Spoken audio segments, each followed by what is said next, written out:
دوستان عزیز، در مورد ای که ما چگونه میتونیم که بین کار و زندگی شخصی خود یک تعادل ایجاد بکنیم، در نخست دوست دارم که یک مقدمه شما داشته باشید.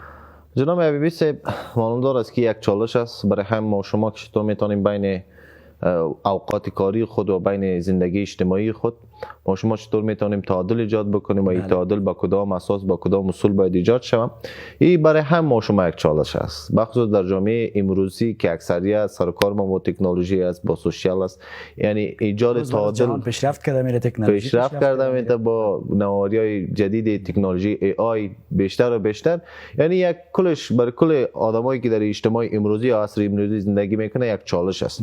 و اینکه چطور میتونیم بین زندگی و کاربار ما یا وظایف کاری ما یا اوقات کاری ما یک تعادل ایجاد بکنیم. در نخست خب مهمتر از همه تعادل یا مرزهای مشخص برای اوقات کاری و زندگی ما باید معلوم باشه و مشخص باشه.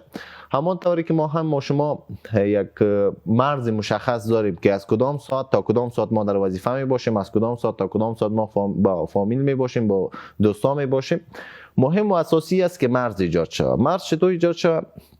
که مشخص شود برای خود ما که در کدام اوقات ما باید در رسمیات باشم، در اوقات کاری باشم، یعنی مصروف کارهای رسمی خود باشم و بعدا مداخله در او مسائل نشود.